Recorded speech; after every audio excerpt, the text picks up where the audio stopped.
If you want something out of life, if you want to change yourself, if you want to acquire something, if there's some goal that you want to reach, that is really not easy as some people will make us feel.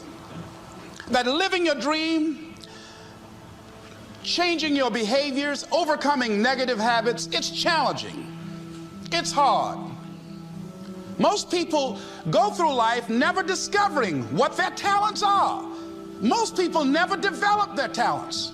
They have skills and abilities, but if you don't nurture them, if you don't develop them, they will never serve you. Your gifts can take you many places if you develop your gifts.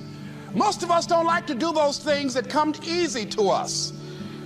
I've always loved to talk to people. I decided, taking this advice, to develop my skills as a speaker. And my gift has developed and it's taken me many places. You have something that you brought to the universe, and that if you decide that my life deserves my developing this, what I do well, and becoming the best at it, and mastering myself, and seeing what I have within me, if you decide to drop your buckets where you are and develop your gifts, I grant you, you'll never ever be without. I grant you that your gifts will take you places that will literally amaze you. I grant you that if you begin to work to develop your gifts, you'll develop a strong sense of happiness. You'll get a larger vision of yourself, because part of beginning to get a larger vision of yourself, all of us need some area of our lives where we can have a feeling of competence. That people know when they think about this area, that's something you do.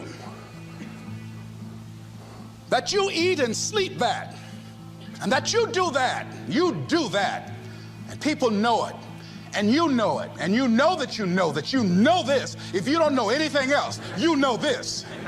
Can you tell I know what I'm doing? Oh, hello. You know this. So you've got to work on it. When other folk are having a good time, you've got to have the strength of character to concentrate, to read, to digest information. If you decide in any particular area that you're concerned about to make a conscious, deliberate, determined effort to read one book a month in that area, in 5 years you'll be among the top 5% experts in the world. I read a minimum of 2 books a week. The average American reads only 1 book a year. If you decide that area that you love, that you are going to master that particular area, in this era of accelerated change, overwhelming complexity, and tremendous competition, as you begin to develop and expand your skills and your talents and your vision of yourself, you will always be in control of your destiny. The next thing is, whatever it is that you want to do, you want to do it massively. I have a friend who was telling me that his sales were down. I said, well, how many phone calls you make a day? He said, 25. I said, double them. Make 50 or 75 or 100. He said, oh man, that's just too much. What do you mean too much? You behind on your bills? You're talking about too much? You know one way to get back on your feet real quick is to miss 2 car payments? You talking about you're tired?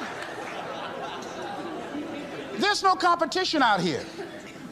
Decide that you're going to push yourself. Most people won't do that.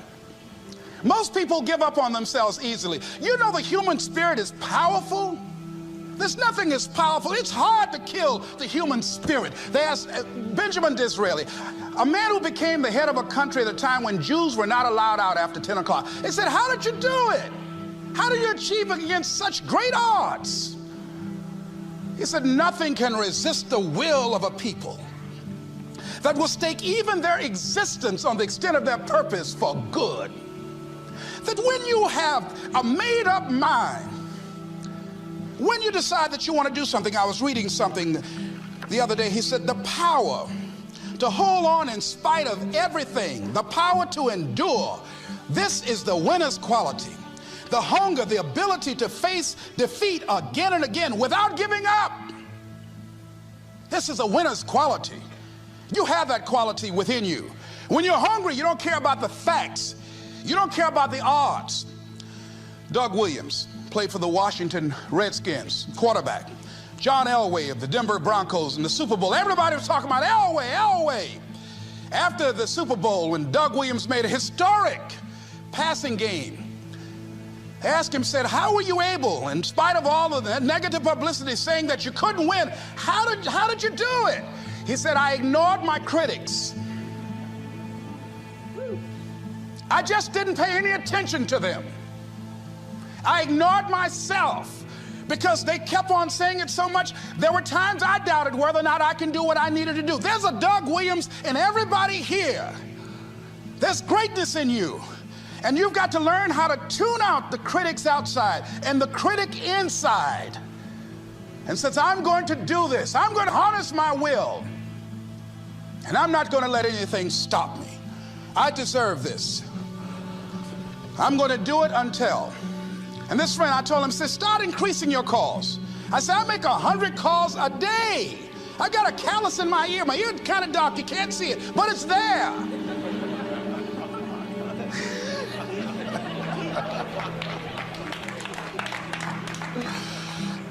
His sales have increased. He's working harder now. The other thing is that if you want something, you have got to be relentless.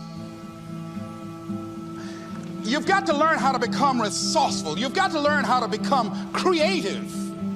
When crises strike in your life, and in the Chinese language, crisis means danger, but it also means opportunity. And this is an opportunity for you to grow.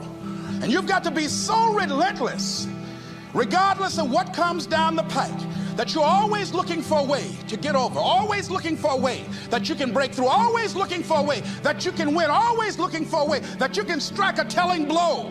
And pretty soon, I think there's some people watching us in the universe that say, wait, let's call a meeting over here. You know that guy Mustafa? Look at him down there. He won't stop. Just that fool don't know he can't get over. Look here. Why don't we do this? Let him go and let's mess with somebody else. Let him go on through.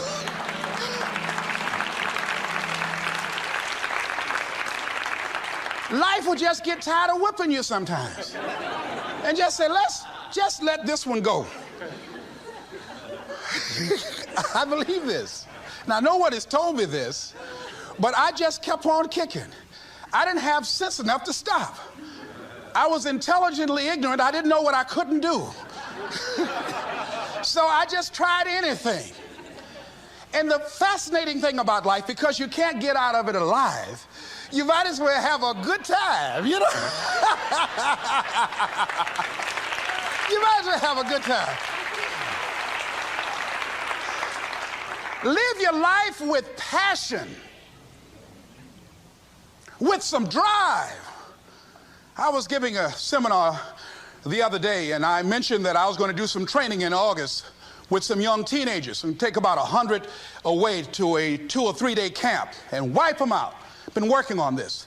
So after the speech, one of the parents walked up to me and said, Mr. Brown, I'd like for you to do something for my son. He's not motivated.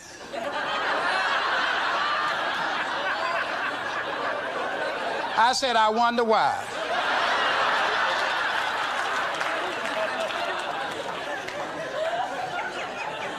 I wonder what's wrong with him. He had no fire whatsoever. See, what you do speak so loudly, folk can't hear what you're saying. And so if you don't have any fire, you know, you've got to watch the people, the relationships that you develop. Have people of kindred mindsets. If you're around folk who are dead and negative all the time, they will affect you. You want people that are around you that have smiles on their faces, looking good. I was telling a group last week, Abraham Lincoln refused to hire a guy because of his face. They said, but the guy can't help it. He said, anybody over 30 is responsible for their face. If you have some depressing face looking at you every day, it affects your blood pressure. Keep these dead faces away from you. It's contagious. This is serious. So you've got to watch your countenance, watch your face, have an uplifted expression, watch your body posture. All of these things affect you psychically. You got to be the kind of person that you are fearless. Fearless. Folk leave fearless people alone.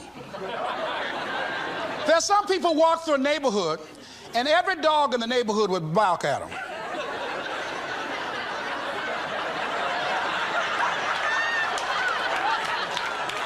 But there's some people come through and ain't nobody gonna mess with this.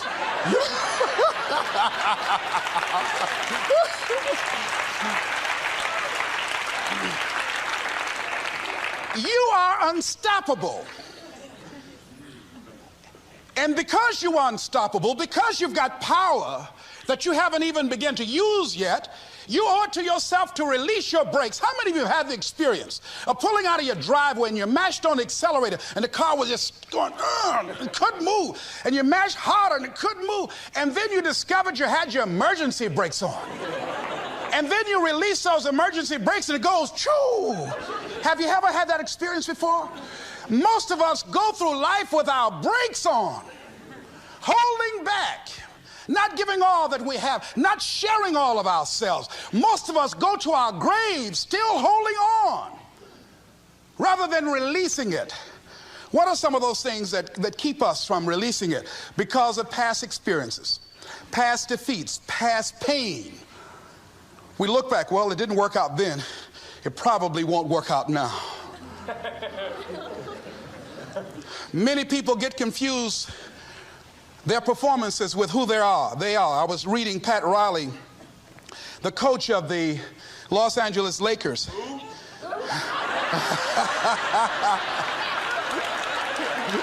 But you're going to like this quote here. After the Trailblazers had blown them out of the water, and I'm sure he said this last night, they asked him, how do you feel? He said, tonight we were exposed for what we are right now.